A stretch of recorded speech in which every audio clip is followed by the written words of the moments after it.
नमस्कार, welcome to my channel edu करो with Jyoti में। दोस्तों, आज के इस वीडियो में हम बात करेंगे कंप्यूटर के प्रैक्टिस सेट नंबर 3 के बारे में। तो चलिए बिना किसी देरी के वीडियो को स्टार्ट करते हैं। लेकिन आपसे निवेदन है कि मैंने 5 पार्ट में आपको राजस्थान कला एवं संस्कृति जो पढ़ाई है वो आपने वीडियो को नहीं देखा है तो जल्दी से जाकर उन्हें देख लीजिएगा, क्योंकि अगर आप राजस्थान कला एवं संस्कृति में पूरे में से पूरे नंबर लाना चाहते हैं तो वो आपके लिए बेस्ट है। और वहीं उसमें मैंने सभी जो टॉपिक्स है उनको मैंने ट्रिक के माध्यम से आपको याद करवाया है, जो आपके लिए बहुत हेल्पफुल रहेंगे। ठीक है, तो चलिए बिना किसी देरी के वीडियो को स्टार्ट करते हैं। तो हमारे कंप्यूटर का पहला नंबर क्वेश्चन आता है कि एमएस वर्ड में दस्तावेज को बंद करने के लिए किस कमांड का उपयोग किया जाता है। क्या एमएस वर्ड में दस्तावेज को बंद करने के लिए किस कमांड का उपयोग किया जाता है। तो हमें ऑप्शन दे रखा है Ctrl+W का, Ctrl+R का, Ctrl+B का या Ctrl+A का। तो इसका राइट आंसर क्या हो जाएगा। तो इसका राइट आंसर हो जाएगा ऑप्शन नंबर ए, Ctrl+W का यूज़ किया जाता है। ठीक है, तो ऑप्शन नंबर ए इसका राइट आंसर हो जाएगा। चलिए इसके बारे में कुछ इम्पोर्टेंस की जान लेते हैं। देखिए, एमएस वर्ड में किसी दस्तावेज को बंद करने के लिए Ctrl+W कमांड का उपयोग किया जाता है, जो मैंने आपको पहले ही बता दिया। इस कमांड के बाद एक डायलॉग बॉक्स खुलता है जो पूछता है कि आप दस्तावेज को बंद करने से पहले उसे सुरक्षित करना चाहते हैं या फिर नहीं करना चाहते। अन्य कमांड के बारे में जानकारी इस प्रकार है। देखिए, Ctrl+R का यूज़ हम कब करते हैं। दाएं हाथ की ओर चयनित पाठ संरेखित करने के लिए हम Ctrl+R कमांड का उपयोग करते हैं। वही Ctrl+B कमांड का उपयोग हम कब करते हैं। चयनित पाठ को मोटे अक्षर में परिवर्तित करने के लिए Ctrl+B कमांड का उपयोग हम करते हैं। ठीक है, चलिए हमारे अगले क्वेश्चन की ओर चलते हैं। तो हमारा अगला क्वेश्चन आता है कि कंप्यूटर के प्रोसेसर की गति को निम्न में से किस में मापा जाता है। तो कंप्यूटर के प्रोसेसर की गति को बीपीएस में मापा जाता है, एमआईपीएस में मापा जाता है, बोर्ड में मापा जाता है या फिर हर्ट्ज में मापा जाता है। तो इसका राइट आंसर हो जाएगा कि कंप्यूटर के प्रोसेसर की गति को एमआईपीएस में मापा जाता है। तो ऑप्शन नंबर 20 का राइट आंसर हो जाएगा। चलिए इसके बारे में कुछ इम्पोर्टेंट पॉइंट जान लेते हैं। देखिए, एमआईपीएस का अर्थ है मिलियन इंस्ट्रक्शंस पर सेकेंड। क्या? मिलियन इंस्ट्रक्शन पर सेकेंड। इंस्ट्रक्शन पर सेकेंड आईपीएस कंप्यूटर की प्रोसेसर गति का एक माप होता है। मिलियन इंस्ट्रक्शन पर सेकेंड कंप्यूटर की गति और शक्ति का एक पुराना अप्रचलित माप होता है। ठीक है, वही हम बात करते हैं कुछ एडिशन इंफॉर्मेशन के बारे में। तो जानते हैं कि घड़ी की गति को प्रति सेकंड चक्र में इकाइयों को मापने के लिए हर्ट्ज का उपयोग किया जाता है। ठीक है, वही हम बात करते हैं कि कंप्यूटर बोर्ड और सीपीयू लाखों और हर्ट्ज मेगा हर्ट्ज और गीगा हर्ट्ज के अरबों दरों पर चलता है। ठीक है, यह हर्ट्ज माप की मानक इकाई होती है। चलिए आगे बढ़ते हैं। तो हमारा कंप्यूटर का 3 नंबर सवाल आता है कि निम्न में से कौन सा हार्डवेयर उपकरण का उदाहरण नहीं है। तो आपको इन चारों में से बताना है कि कौन सा हार्डवेयर उपकरण का उदाहरण नहीं है। तो मॉनिटर नहीं है, एमएस ऑफिस नहीं है, कीबोर्ड नहीं है या फिर माउस नहीं है। तो इसका राइट आंसर क्या हो जाएगा। इसका राइट आंसर हो जाएगा एमएस ऑफिस हार्डवेयर उपकरण का उदाहरण नहीं है। ठीक है, चलिए क्यों नहीं है जानते हैं। एमएस ऑफिस एक हार्डवेयर उपकरण का उदाहरण नहीं है। माइक्रोसॉफ्ट ऑफिस सॉफ्टवेयर का एक उदाहरण है। एक सॉफ्टवेयर प्रोग्राम या डेटा संग्रह होता है जो कंप्यूटर और उनके संबंधित डिवाइस को संचालित करने के लिए उपयोग किया जाता है। हार्डवेयर डिवाइस कंप्यूटर प्रणाली के भौतिक घटकों जैसे monitor, keyboard, mouse, speaker, printer आदि का उल्लेख करता है। ठीक है, इसमें इम्पोर्टेंट ये है कि हार्डवेयर डिवाइस कौन कौन सी होती है वो आपको पता होना चाहिए। मॉनिटर, कीबोर्ड, माउस, स्पीकर और प्रिंटर इत्यादि का उल्लेख क्या करता है, हार्डवेयर डिवाइस करती है। ठीक है, चलिए आगे क्वेश्चन की बात करते हैं। तो अगला क्वेश्चन आता है कि भारत का पहला सुपर कंप्यूटर कौन सा है। तो भारत का पहला सुपर कंप्यूटर कौन सा है वो आपको बताना है। तो CDS 6600 है, क्रे टाइटन है, परम 8000 है या फिर क्रे जगुआर है।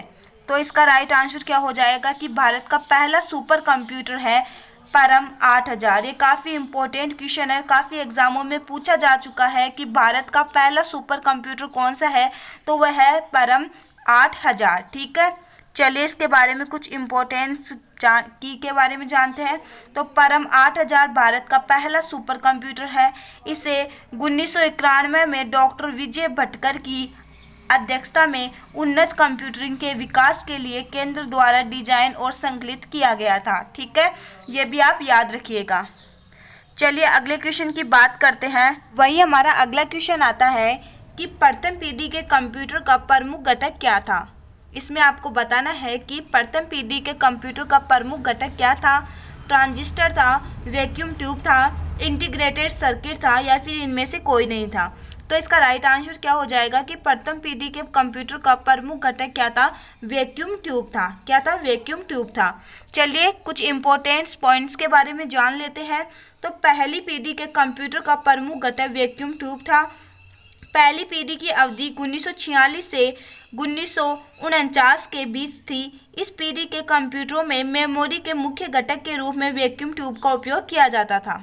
ठीक है, चलिए आगे बढ़ते हैं। तो हमारा अगला क्वेश्चन आता है कि निम्न में से किसकी का उपयोग कंप्यूटर में निचले केस लेटर मोड को अपर केस में बदलने के लिए किया जाता है।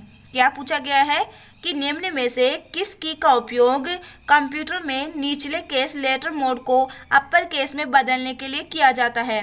तो हमें ऑप्शन दे रखा है अलर्ट की का, कंट्रोल की का, कैप्स लॉक का या फिर इंटर का। तो इसका राइट आंसर क्या हो जाएगा, इसका राइट आंसर हो जाएगा option number C, caps lock का यूज किया जाता है किसी भी कंप्यूटर में निचले केस लेटर मोड को अपर केस में बदलने के लिए। ठीक है, चलिए इसके बारे में कुछ जान लेते हैं। तो आपको सबसे पहले पता होना चाहिए कि इन कंप्यूटर की का उपयोग हम कब करते हैं। तो देखिए अलर्ट का यूज हम कब करते हैं, अन्य दबाई गई की के कार्य को बदलने के लिए। क्या, अन्य दबाई गई की के कार्य को बदलने के लिए हम अलर्ट कमांड का यूज करते हैं। वही कंट्रोल का यूज कम करते हैं, एक विशिष्ट कार्य करने के लिए एक अन्य की के साथ संयोजन में उपयोग की जाने वाली एक संयोजन कुंजी के साथ में हम कंट्रोल का यूज करते हैं। वही कैप्स लॉक का यूज हम कब करते हैं, अपर केस को अपर केस में बदलने के लिए। क्या, अपर केस को अपर केस में बदलने के लिए कैप्स लॉक का यूज करते हैं। वही इंटर की बात करें तो डिफॉल्ट फंक्शन करने के लिए, क्या, डिफॉल्ट फंक्शन करने के लिए कमांड लाइन को सक्षम करने के लिए इंटर का यूज करते हैं। ठीक है, आई होप आपको समझ में आ गया होगा।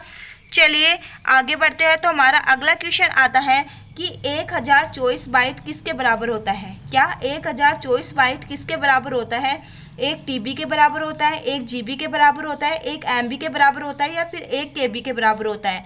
तो इसका राइट आंसर हो जाएगा कि 1024 बाइट किसके बराबर होता है, एक केबी के बराबर होता है। ठीक है, इसमें आप देखिए 1024 बाइट, इसमें आप कंफ्यूज मत होइएगा, याद ध्यान से याद रखिएगा कि 1024 बाइट में एक केबी होता है, वही 1024 के में एक एमबी होता है, वही 1024 एमबी में एक जीबी होता है और 1024 जीबी में एक टीबी होता है। ठीक है, ये दो तो आपको पता होगा जब आप फोन यूज करते हैं। तो 1024 केबी में एक एमबी होती है। ठीक है, 1024 एमबी में एक जीबी हो जाता है और 1024 जीबी में एक टीबी होता है। मेन है कि 1024 बाइट में एक एमबी केबी होता है, ये आपको याद रखना है, काफी एग्जामों में पूछा गया चुका है। ठीक है, अगला क्वेश्चन आता है कि कंप्यूटर सिस्टम में टैब्स सबमिट या ट्रांसमिटेड डाटा किसे कहते हैं। क्या, कंप्यूटर सिस्टम में टैब्स सबमिट या ट्रांसमिटेड डाटा किसे कहते हैं। तो हमें ऑप्शन दे रखा है आउटपुट डिवाइस को, इनपुट डिवाइस को, राउटर को या फिर मोडेम को। तो इसका राइट आंसर क्या हो जाएगा, इसका राइट आंसर हो जाएगा इनपुट को। ठीक है, तो चलिए इसके बारे में कुछ जान लेते हैं। यहाँ पे देखिए इनपुट, किसी भी जानकारी या डेटा को प्रोसेसिंग करने के लिए कंप्यूटर में भेजा जाता है, जिसे हम क्या कहते हैं, इनपुट कहते हैं। मतलब किसी भी डाटा को हम कंप्यूटर में भेजने के लिए इनपुट डिवाइस का यूज करते हैं, जो कीबोर्ड माउस वगैरह होते हैं। आउटपुट क्या होता है कि कंप्यूटर द्वारा उत्पन्न डेटा को आउटपुट के रूप में जाना जाता है। इसमें सॉफ्टवेयर स्तर पर उत्पादित डेटा शामिल है, जैसा कि गणना का परिणाम, या भौतिक स्तर पर जैसे कि मुद्रित दस्तावेज। ठीक है, वही हम बात करते हैं राउटर। देखिए आप इनपुट आउटपुट के बारे में तो जानते ही है, लेकिन मेन है आप राउटर का पता होना चाहिए कि एक राउटर एक नेटवर्किंग डिवाइस होती है। सबसे पहले क्या होता है कि एक राउटर एक नेटवर्किंग डिवाइस होती है जो कंप्यूटर नेटवर्क के बीच डेटा पैकेट को अग्रेषित करता है। क्या? कंप्यूटर नेटवर्क के बीच डेटा पैकेट को क्या करता है? अग्रेषित करता है। राउटर इंटरनेट पर आदान प्रदान निर्देशन कार्य भी करता है। ठीक है, चलिए हमारा अगला क्वेश्चन आता है। तो हमारा 9 नंबर क्वेश्चन आता है कि अंकगणितीय और तार्किक ऑपरेशन करने वाला प्रोसेसर क्या कहलाता है? क्या? अंकगणितीय और तार्किक ऑपरेशन करने वाला प्रोसेसर क्या कहलाता है? तो हमें ऑप्शन दे रखा है सीपीयू, एएलयू, माइक्रो प्रोसेसर या फिर रैम। तो इसका राइट आंसर क्या हो जाएगा कि अंकगणितीय और तार्किक ऑपरेशन करने वाला प्रोसेसर एएलयू कहलाता है, अर्थमेटिकल लॉजिक यूनिट। ठीक है, इसकी फुल फॉर्म होती है। इसके बारे में जान लेते हैं। देखिए, केंद्रीय प्रसंस्करण इकाई सीपीयू एक हिस्सा अर्थमेटिकल लॉजिक यूनिट जिसे एलयू कहते हैं, वह प्रोसेसर है जो अंकगणितीय और तार्किक ऑपरेशन करता है।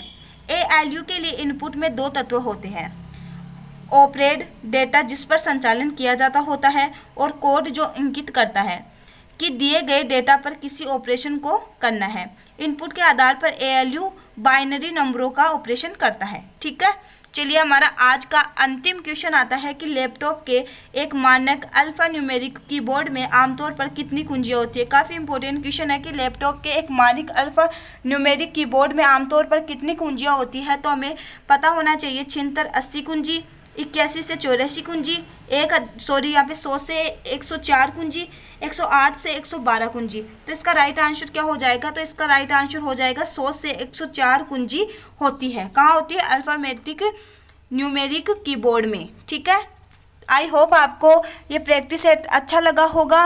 अगर वीडियो अच्छा लगा तो वीडियो को लाइक कीजिएगा, चैनल को सब्सक्राइब कीजिएगा। मिलते हैं मेरे नेक्स्ट वीडियो में, तब तक बने रहिए एडुकेरो विद ज्योति के साथ।